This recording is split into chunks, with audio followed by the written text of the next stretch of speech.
Let's all laugh at an industry that never learns anything, tee-hee-hee. So in our first instalment of the Zero Punctuation Guide to Retarded Moments in Retarded Retards, we discovered why, if the future of your company depends on the success of a game, you should maybe spend more than 5 weeks on it and don't build it out of Lego. This week we're going to turn to the opposite side of the same coin. We know what happens when the publisher shits the bed, but what about when the developer earns the displeasure of the hotel chambermaid? When they are given too much development time as opposed to too little, as the publisher comforts themselves with the knowledge that even Stanley Kubrick once took 170 takes of the same scene, willfully ignoring the fact that while Stanley Kubrick was a flighty auteur genius, the same behaviour pattern could easily be displayed by an incompetent spod with no planning skills and an indirectly proportional ego. I speak of one of the most notorious disappointments in the entire history of first-person shooters. Jesus Christ, Yahtzee, how many videos are you going to do on Duke Nukem Forever? No, you twat, the other one!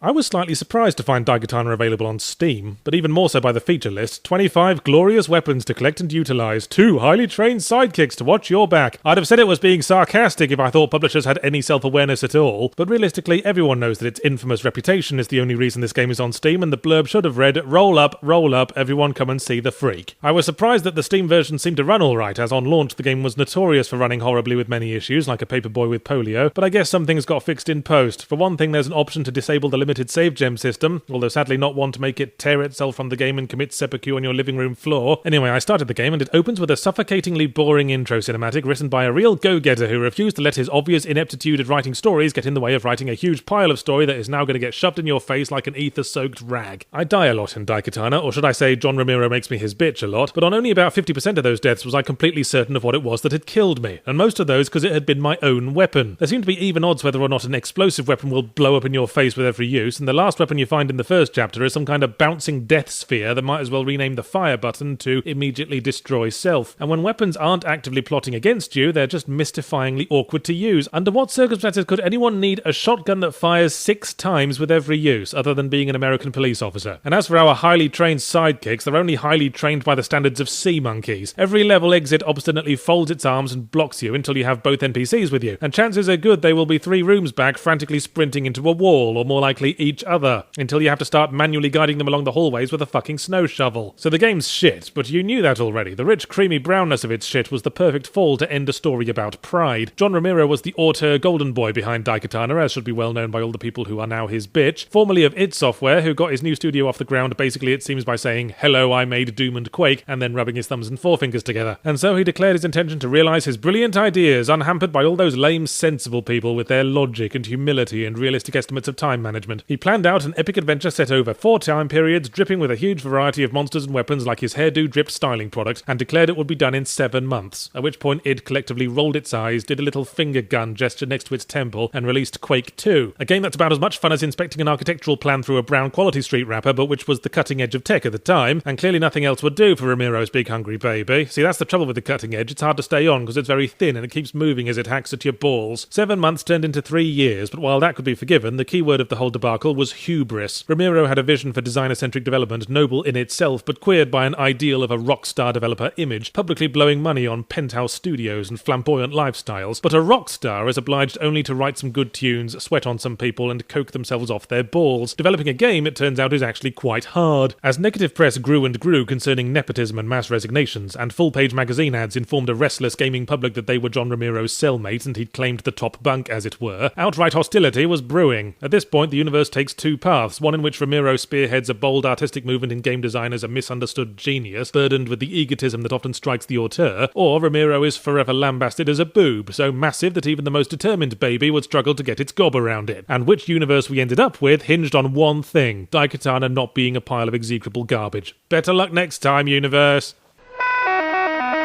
Today's faceless AAA industry rarely indulges auteurism, as throwing babies out with bathwater is now so routine for big business that the babies have formed their own society in the outflow pipe. But Romero's vision also gave us Deus Ex, from the division of Ironstorm run by people who knew what the fuck they were doing. What the modern industry certainly hasn't learned from the Daikatana fable is not to regard its audience with absolute giggling contempt. And as the same trollop is brought out year after year, contempt is virtually the industry standard. But there was something morbidly satisfying about Daikatana being shit. It was a modern-day Icarus flight, pulling a big ego back to earth. Today, as long as the publisher bombards us with enough pre-rendered teasers, mocked-up gameplay videos, little white lies, and big black stodgy ones to move enough units on launch day, then they have the luxury of immediately not having to give a shit what we think. And that shows far more hubris than declaring bitches and the making thereof. At least that acknowledged that we are human beings with very enticing buttholes.